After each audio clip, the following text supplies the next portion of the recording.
Assalamualaikum warahmatullahi wabarakatuh. Perkenalkan nama saya Ali Putra. Saya merupakan mahasiswa D3 Keperawatan Universitas Muhammadiyah Riau. Di sini saya akan menjelaskan materi mengenai konsep dan asuhan keperawatan fraktur.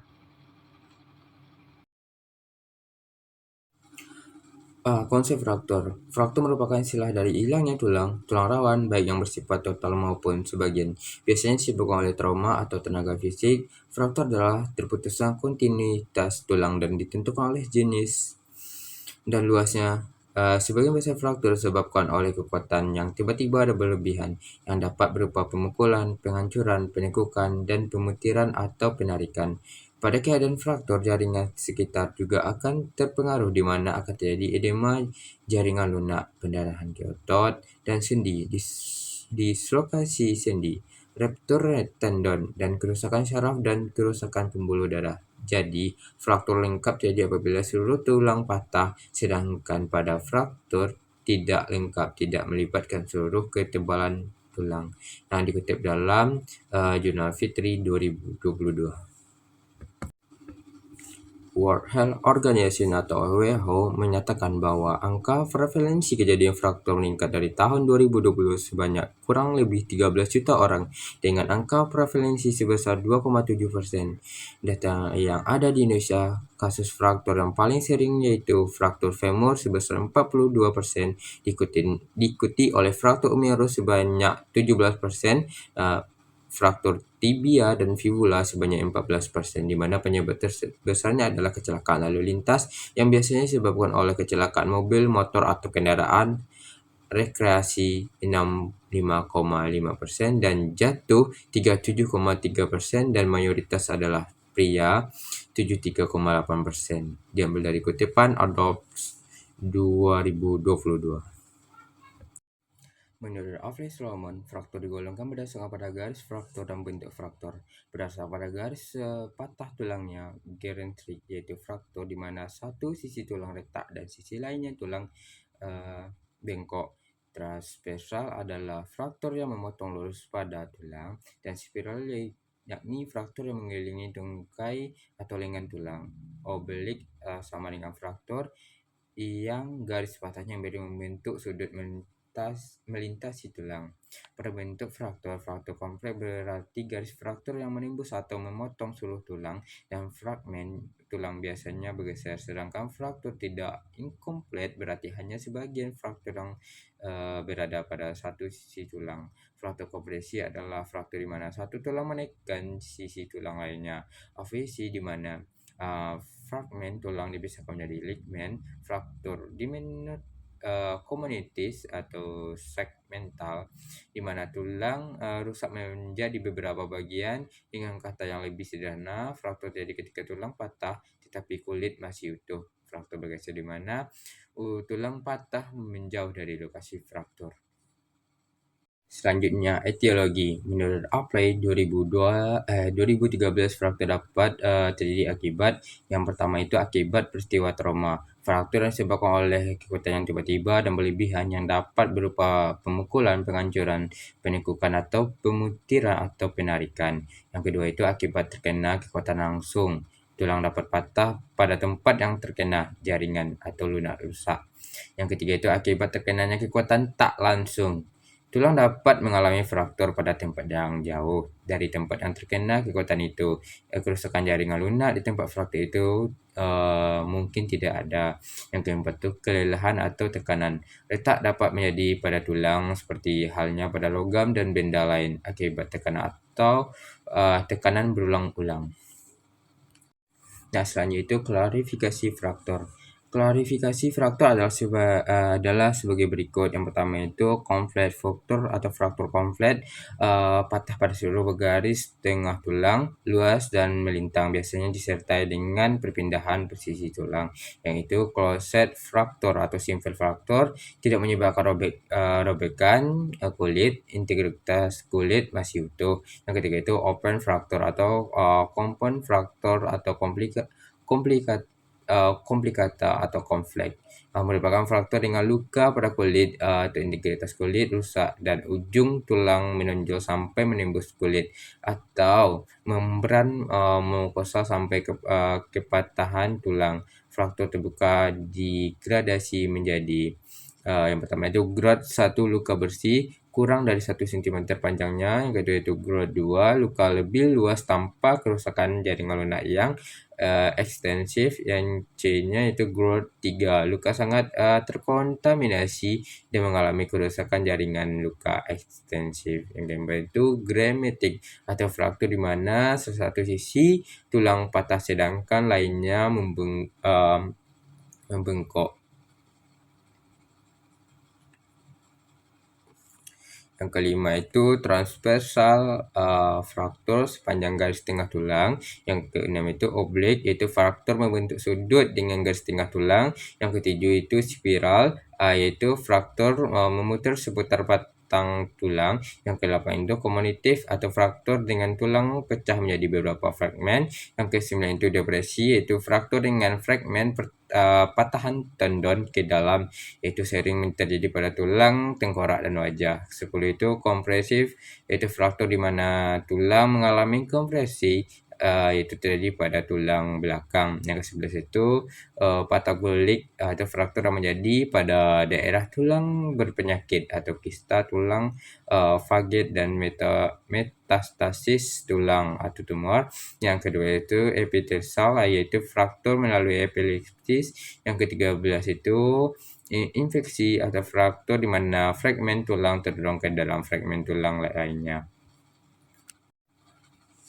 Nah, yang selanjutnya itu manifestasi klinik. Manifestasi klinik adalah nyeri hilangnya fungsi, deformitas atau pemendekan ekstremitas, kriptus, pembengkakan lokal, dan perubahan warna. Yang satu itu nyeri terus-menerus dan bertambah berat sampai fragmen tulang dimobilisasi. Spasma otot yang menyertai fraktur merupakan bentuk bidai alamiah yang terguncang untuk meminimalkan gerakan antar fragmen tulang. Yang itu setelah terjadinya fraktur, bagian-bagian tak dapat digunakan dan cenderung bergerak secara tidak alamiah, menggunakan bukan tetap rigid seperti normalnya.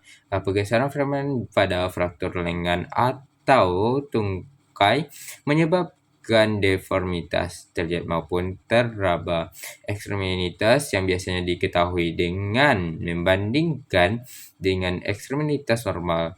Ekstremitas tak dapat berfungsi dengan baik karena fungsi normal otot bergantung pada integritas tulang tempat melekatnya otot.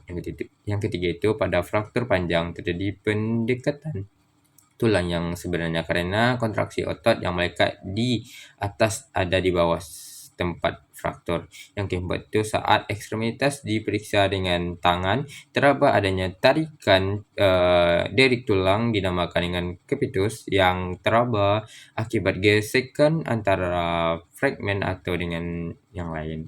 Yang kelima itu pembengkakan dan perubahan warna lokal pada kulit terjadi sebagai akibat dari trauma dan pendarahan yang mengikuti fraktur. Nah, selanjutnya itu pemeriksaan penunjangnya. Pemeriksaan diagnosis atau fraktur di antaranya itu yang pertama itu pemeriksaan ronsen dengan menentukan lokasi atau luas fraktur. Yang kedua itu scan tulang, tenogram, scan CT atau MRI dengan memperlihatkan fraktur juga dapat digunakan untuk mengidentifikasi kerusakan jaringan lunak. Yang ketiga itu yaitu arteriogram dilakukan bila kerusakan vaskular dicurigai. Yang keempat itu hitung darah lengkap HT mungkin meningkat, konsentrasi atau menurunnya pendarahan bermakna pada sisi fraktur dan organ jauh pada trauma multiple. Yang kelima itu kreatinin, yaitu trauma otot meningkat beban kreatin untuk klien ginjal. Yang keenam itu profil koagulasi, yaitu perubahan dapat terjadi pada kehilangan darah, transfusi multiple atau cedera hati. Komplikasi Menurut Fries, Donaldson, 2006 adalah yang pertama itu malunion adalah satu keadaan di mana tulang yang patah telah sembuh dalam posisi yang tidak ada pada seharusnya berbentuk sudut atau miring.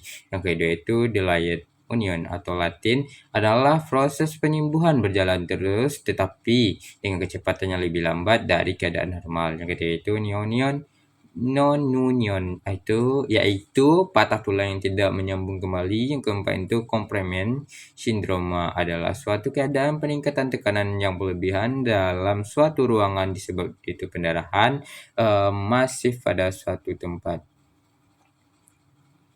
Yang kelima itu shock terjadi karena kehilangan banyak darah dan meningkatnya permeabilitas yang biasa menyebabkan menurunnya oksigenasi. Ini biasanya terjadi pada fraktur.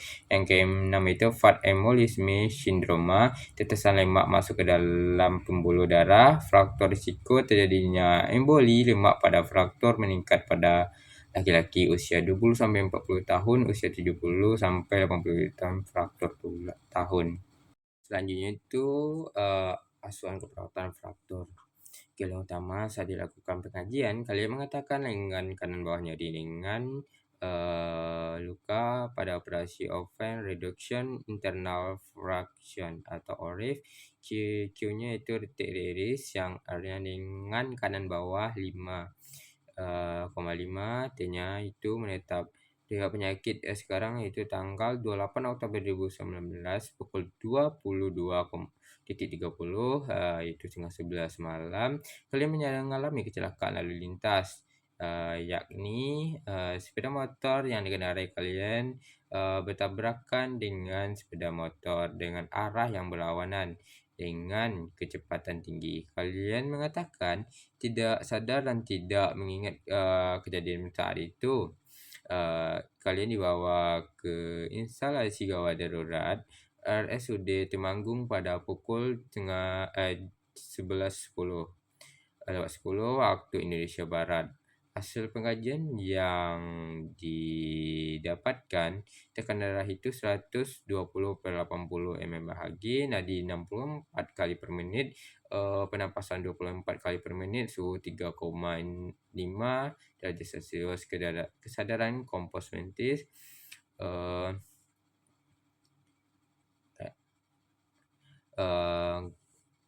riwayat penyakit dahulu, keluarga mengatakan kalian belum pernah mengalami operasi dan belum pernah mengalami patah tulang. Riwayat penyakit keluarga kalian mengatakan tidak ada anggota keluarga yang mengalami riwayat osteoporosis yaitu penggerapan tulang. Tidak ada penyakit menurun seperti hipertensi, asma, jantung, diabetes mellitus. Dan saat ada riwayat penyakit menular seperti HIV, AIDS atau hepatitis.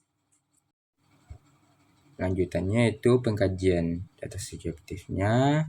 Kalian mengatakan lengan kanan bawah nyeri dengan P-nya nyeri sebab aspirasi atau ORIF.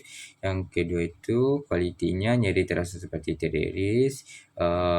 Selanjutnya itu region atau R-nya nyeri pada lengan kanan bawah yang S-nya itu skala nyerinya 5, T-nya nyeri menetap. Kalian mengatakan mengalami kecelakaan lalu lintas, kalian mengatakan tidak sadar dan tidak mengingat kejadian pada kecelakaan. Keluarga mengatakan kalian belum pernah operasi sebelumnya. Lanjut dengan data objektif yaitu tanggal 28 dari kecelakaan. Yang selanjutnya itu kalian dibawa ke IGD jam 11.10.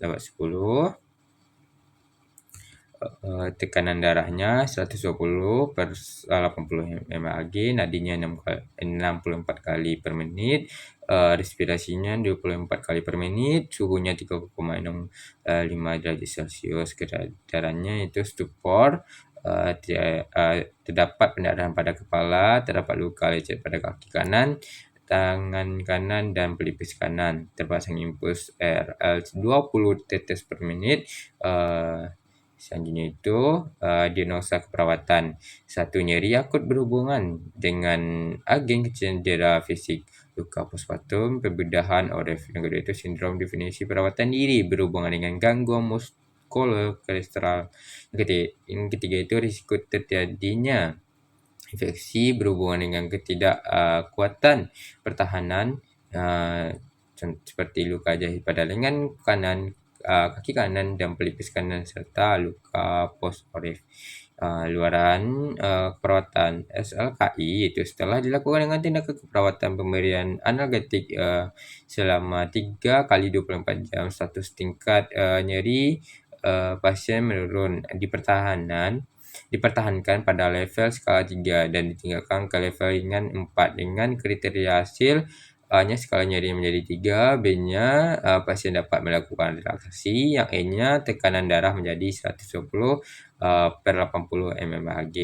Intervensi keperawatannya, kaji karakteristik nyeri meliputi PQRST, yang B-nya berikan injeksi ketorolac 30 mg setiap 8 jam secara intravenous. Yang C-nya itu ajarkan tentang strategi untuk menurunkan efek samping dalam pengurangan nyeri. Yang D-nya itu kolaborasi dengan dokter tentang dos obat.